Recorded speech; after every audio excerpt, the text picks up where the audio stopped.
الشيطان الرجيم بسم الله الرحمن الرحيم.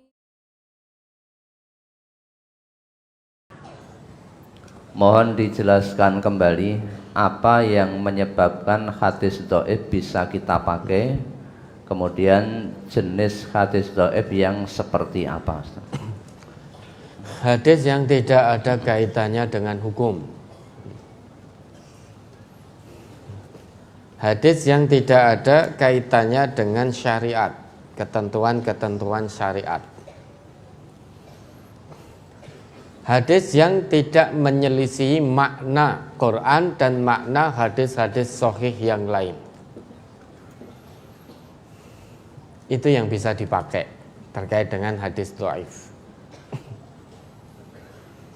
Contohnya ini, hadis ini dhaif, tetapi maknanya tidak menyelisihi makna dari hadis sahih yang lain. Yang tadi disebutkan bahwa al-iman al-haya'u syu'batum minal iman. Malu bagian dari cabang keimanan. Orang beriman pasti Islam. Orang iman itu aturan Islam, pasti menjalankan aturan Islam.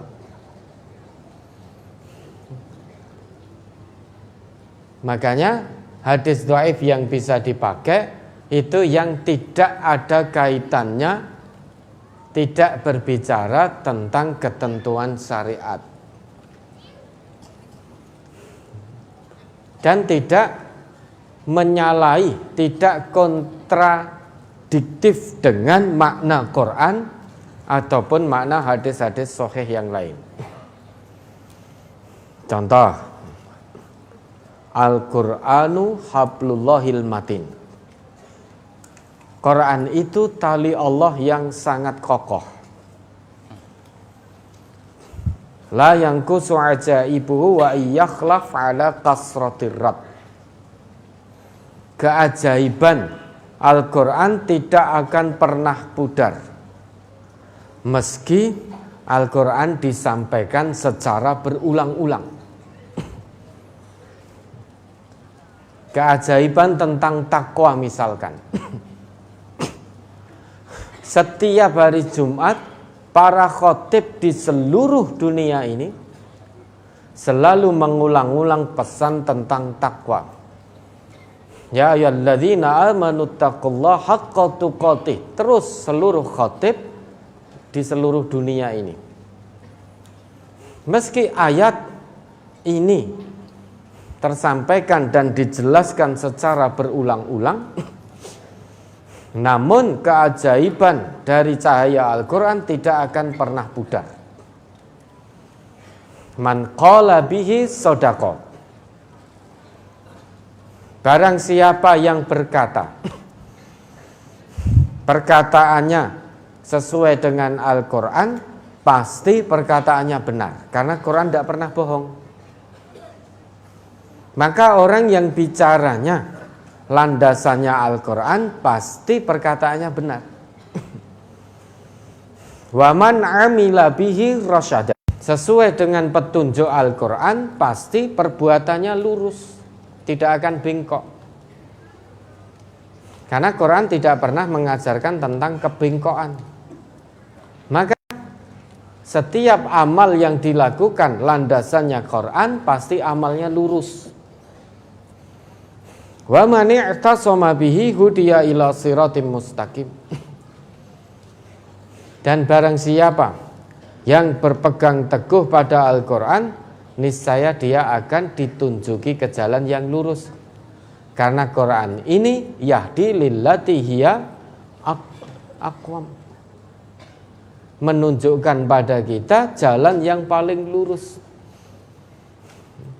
Quran itu tidak pernah menunjukkan orang, menunjukkan pada manusia jalan yang bengkok, menunjukkan pengikutnya pada sesuatu yang bengkok, itu tidak mungkin Quran. Pasti lurus orang yang berpegang teguh pada Quran. Hadis ini itu hadis dhaif. tetapi isinya tidak bertentangan dengan Quran. Maknanya, inti maknanya tidak bertentangan dengan Quran, tidak bertentangan dengan hadis-hadis lain, dan tidak mengandung ketentuan-ketentuan syariat, tidak mengandung hukum halal haram, bid'ah, sunnah, dan lain sebagainya.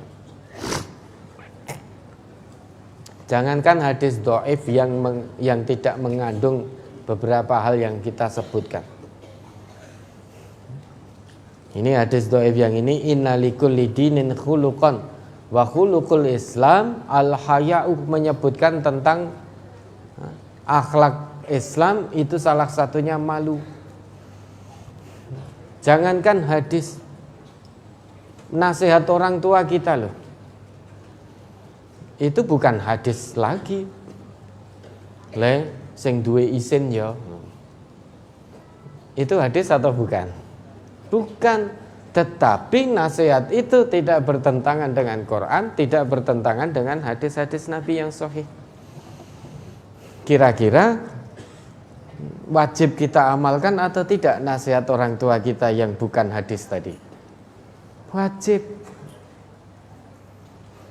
Le sing duwe isin, le atau nduk, kalau mandi di tempat tertutup, pintunya ditutup, jangan dibuka. Itu bukan hadis, wong pakai bahasa Jawa kok. Le nduk nek adus lawange ditutup, ketok kon jaba. Kira-kira alah bukan hadis, serasa dinut apa begitu?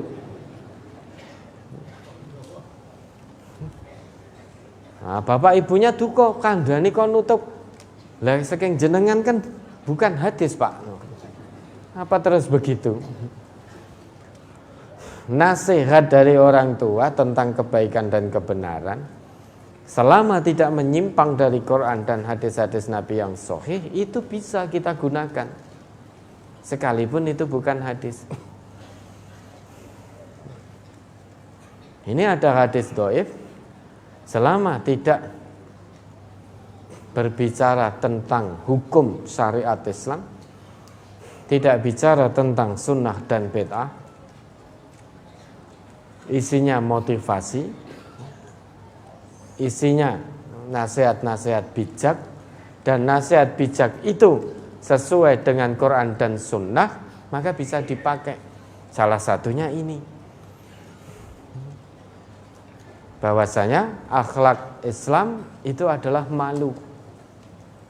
Ini tidak bertentangan. Nabi perintahkan istahyu minallahi haqqal haya, yang tadi sudah kita jelaskan. Malulah pada Allah dengan sebenar-benar malu, berarti tidak bertentangan, maka boleh kita gunakan. Tapi kalau hadis dhaif berisi tentang hukum-hukum syariat, tentang halal, haram, sunnah, bid'ah, maka tidak bisa dijadikan hujjah, tidak bisa dipakai. Karena terkait dengan hukum dalam agama ini, Rasul yang paling mengetahui. Sehingga dalam hukum agama ini, kewajiban kita hanya mengikut. Tata cara beribadah pun hanya Rasul yang maha tahu. Hanya Rasul yang mengetahui.